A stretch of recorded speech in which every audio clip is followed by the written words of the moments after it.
그리스도 안에서 사랑하는 성도 여러분, 이동훈 목사의 성경의 세계 시간입니다. 여러분들께 양해의 말씀을 드립니다. 지난 2주간 제 몸이 좀 편치 않고 도와주는 또 우리 집사님이 형편이 여의치 않아서 2시간의 공백이 있었습니다. 오늘은 우리가 이왕 살펴보고 있는 그리스도인의 경제 문제를 어떻게 해결할 것인가 하는 것을 계속 진행해 볼까 합니다. 특별히 금주는 그리스도인의 경제 생활에 있어서 군더더기 이런저런 자질구레한 얘기는 좀 집어치우고 성경이 그러면 우리에게 무엇을 이야기하고 있는가라고 구약 성경보다는 신약 성경 가운데서도 사복음서에 좀 집중해서 살펴보면 어떨까 하는 생각을 제가 갖게 되었습니다. 그래서 성경 중심의 그리스도인의 경제생활, 혹은 성경은 우리에게 경제에 관하여, 물질에 관하여, 소유에 관하여 뭐라고 이야기하는가를 좀 살펴보고자 합니다. 마태복음 13장 44절의 말씀입니다. 천국은 밭에 감추인 보화와 같으니 사람이 이를 발견하면 숨겨두고 기뻐하며 돌아가서 자기의 소유를 팔아 그 밭을 샀느니라고 했습니다. 아주 중요한 그리스도인의 경제 문제와 관련해서 특별히 그리스도인으로서 소유를 어떻게 생각해야 할 것인가 하는 것에 대한 마치 지침과 같은 말씀이라 하지 아니할 수 없습니다. 한번 생각해 봅시다. 천국과 소유를 대비시키고 있습니다. 천국은 밭에 감추인 보화와 같아. 보화는 보화인데 그 보화는 밭에 감추인 보화와 같아 라고 했습니다. 그래서 천국은 보화인데 그 보화는 밭에 감추인 것 같아 가지고 이를 발견한 후에는 그럼 어떻게 하는가? 숨겨두고는 기뻐하며 돌아가서 자기의 소유를 다 팔아서 처분해 가지고 그 밭을 샀다라고 그랬습니다. 아주 재밌는 말씀이시죠. 천국과 보화를 서로 대비시켜 가지고 그것을 두 번째 숨겨둡니다. 그리고는 기쁨으로 소유를 다 처분해버리고 팔아서 오히려 그 숨겨둔 밭을 삽니다. 그 밭은 천국이라고 그랬습니다. 마태복음 13장이 이야기하는 바는 아주 분명합니다. 이 세상의 소유는 간직할 필요가 별로 없고 그건 오히려 처분해버리고 천국을 소유해야 한다라고 우리에게 강권하고 있다라고 말씀드릴 수 있겠습니다. 두 번째는 마태복음 19장 21절 말씀입니다. 내 소유를 팔아 가난한 자들에게 주라. 그리하면 하늘에서 보화가 내게 있으리라. 그리고 와서 나를 따르라 라고 했습니다. 자, 여기서는 내 소유를 팔아라. 저와 또 시청하시는 여러분들께서는 명실상부 그리스도인입니다. 그리스도인인 우리에게 하시는 말씀은 소유를 팔아서 두 번째 가난한 자들에게 주라라고 마태복음 13장을 앞서 말씀드렸는데요.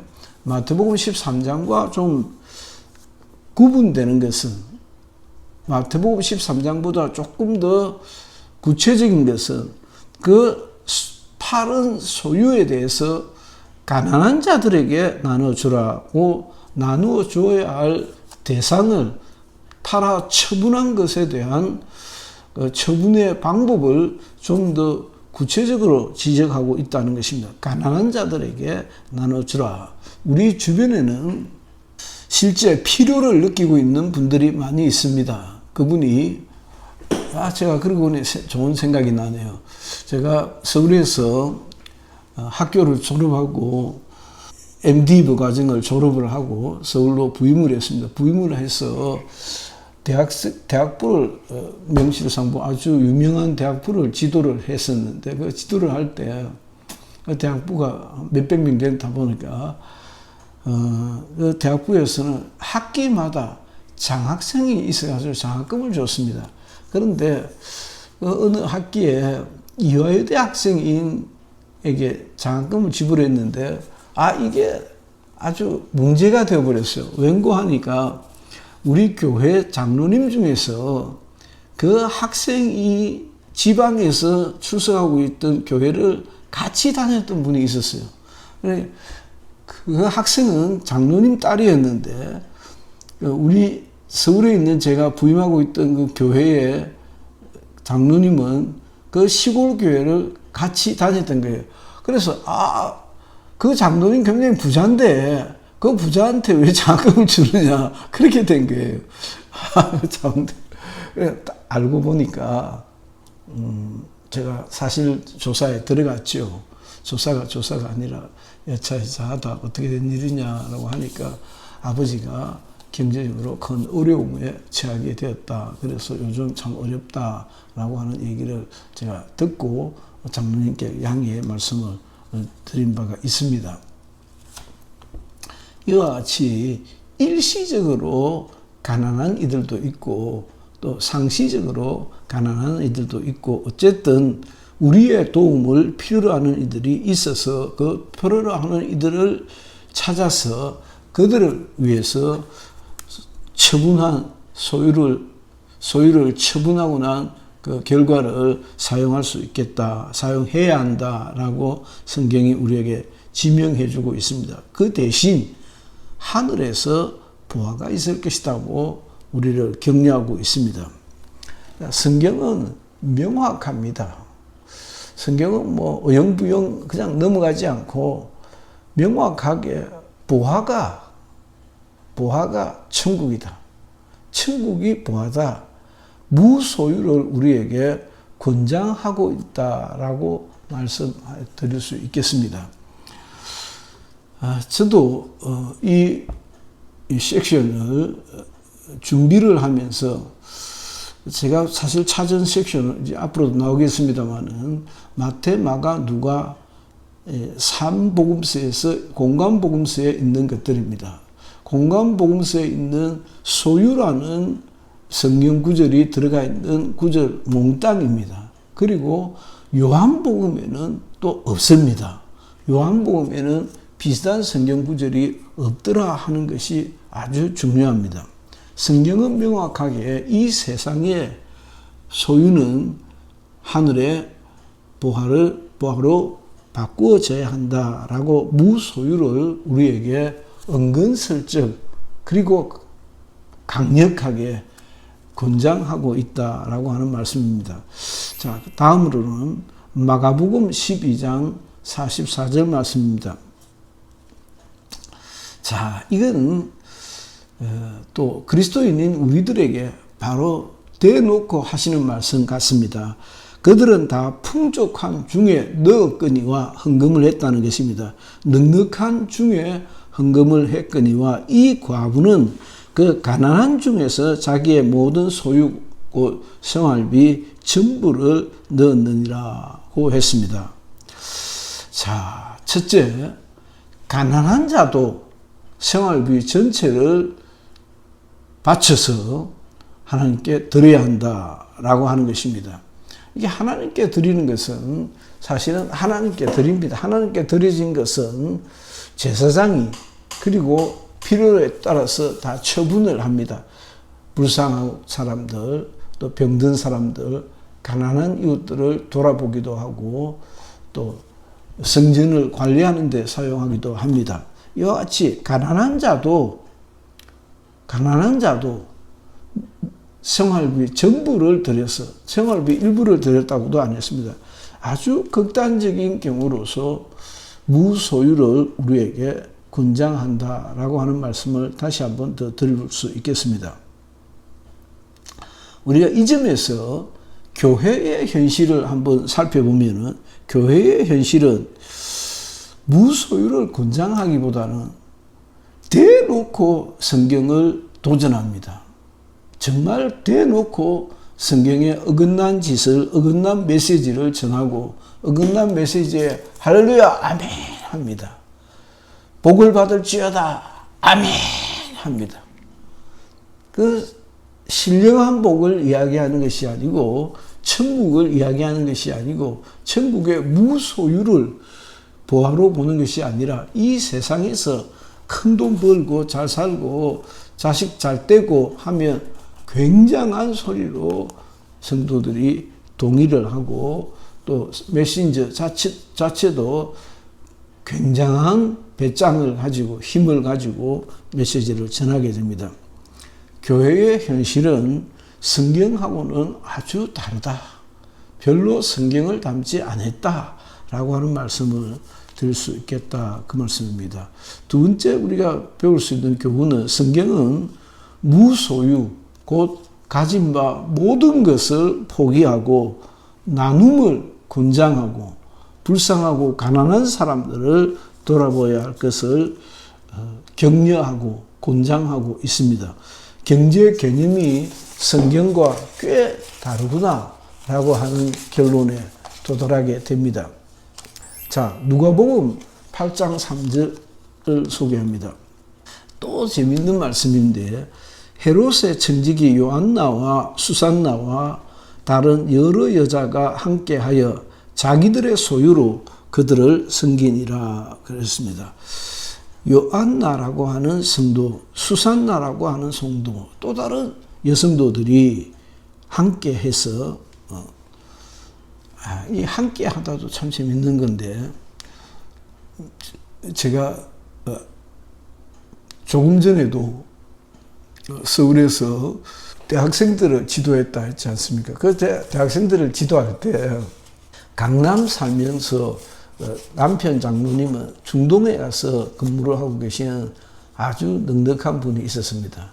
제가 그 교회 부임 초기에 담임 목사님이 걸위 중에 계셨기 때문에 이제 신방을 교회 목회자 신방을 제법 비워놓은 상태에 있어가지고 저 신방을 쭉 하고 그 신방 시즌에 그 장로님 사모님이 한사코 신방 하는 무리들을 대접을 하겠다고 했어요.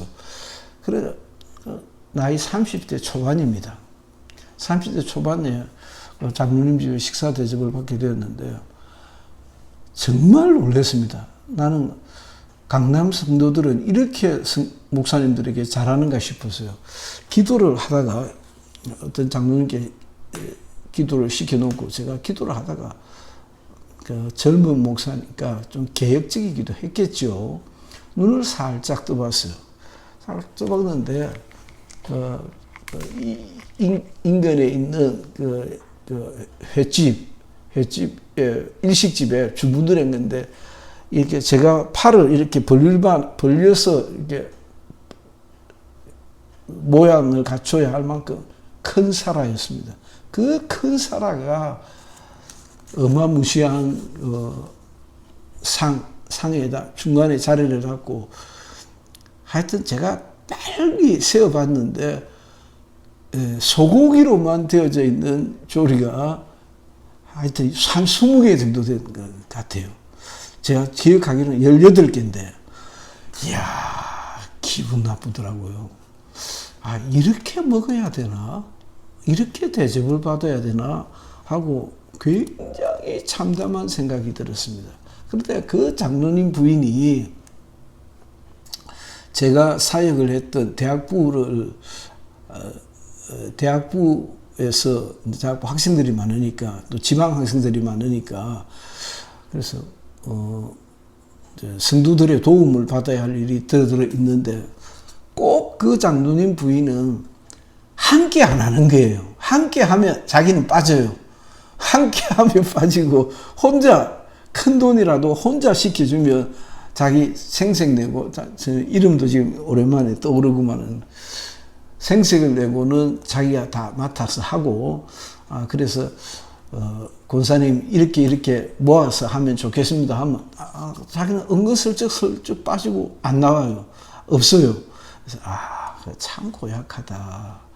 저렇게 자기 이름을 넣어야 하는가라고 했던 적이 있습니다. 바로 그것입니다. 여기서 요한나와 수산나와 다른 여러 여자가 함께 자기들의 소유로 그들을 복음 전하는 주의 종들을 섬겼다 했습니다. 역시 자기 소유를 양보하고 횡령하고 포기해서 복음을 위한 무소유를 찬양하고 권장하고 있는 것을 볼 수가 있습니다.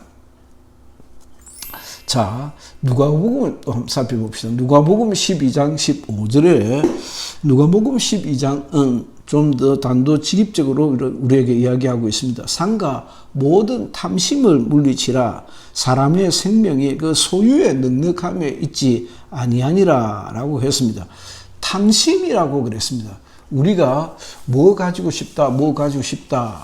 그걸 아무리 미사역으로 장식을 해도 그 탐심을 물리치라. 사람의 생명이 소유의 넉넉함에 있지 아니하다. 무엇에 있는지는 여기에 적시되어져 있지 않는데 얼마든지 지레 짐작해 볼 수 있습니다. 사람의 영혼의 생명은 소유의 넉넉함에 있지 아니하고 예수 그리스도로 충만해야, 하늘의 소망으로 충만해야 할 것을 우리에게 가르치고 있습니다. 역시 그 성경이 이어지는 33절에 12장 누가복음 12장 33절에 너희들의 소유를 다 팔아 하늘에 소망을 두라고 가르칩니다. 세상 소유와 천국의 부가 분명히 대비되고 구분되어져 있습니다. 누가복음 12장 44절에도 청지기에 비유해서 주인이 성실한 청지기에게 자기의 소유를 다 맡길 것을 이야기합니다. 그러면서 그 성실한 청지기에게 보상을 구분을 합니다. 주인이 다 맡기리라. 우리가 하나님의 것을 잘 관리하면 하나님이 직접 보상해 주시겠다고 우리의 믿음을 격려해 주고 계십니다. 누가복음 14장 33절에는 더 세게 하시는 말씀이 너희들의 모든 소유를 버리지 아니하면 너희 내 제자가 되지 못하리라고 누가복음은 보다 더 가난한 자들에 대한 관심을 우리에게 촉발시켜주고 있습니다. 너희들의 모든 소유를 버리지 아니하면 제자가 못 된다라고 얘기했습니다. 참 고민이 되는 말씀입니다. 요한복음에는 제가 앞서 말씀드린 바와 같이 소유를 포기해라는 것에 대한 비슷한 말씀이 포함되어 있지 않습니다. 오히려 바울의 서신으로 돌아가 보면 사도행전, 히브리서, 베드로전서 등에서 이와 같은 극단적인 무소유의 삶, 무소유는 사실 불교에서 많이 써먹고 열매를 많이 누린다고 할 수 있습니다. 법정스님이 그 무소유의 삶, 그 책도 엄청 팔린 책인데, 사도행전, 복음을 전하는 강력한 복음의 역사가 나타났던, 그리고 복음 전도의 역사가 나타났던 히브리서, 베드로전서 등등에서도 강력하게 그리스도인의 삶은 무소유의 복음을 위해서 헌신되어지는 삶을 권장하고 있습니다. 그런 의미에서 금식도 극단적인 무소유 혹은 포기의 전형이라고 할 수 있지 않을까 하는 생각이 듭니다. 이동훈 목사의 성경의 세계 시간이었습니다. 오늘은 그리스도인의 경제 개념을 찾아서 순례하는 중에 특별히 마태, 마가, 누가복음에 있는 성경 구절을 중심으로 살펴보았습니다. 시청해 주셔서 감사합니다.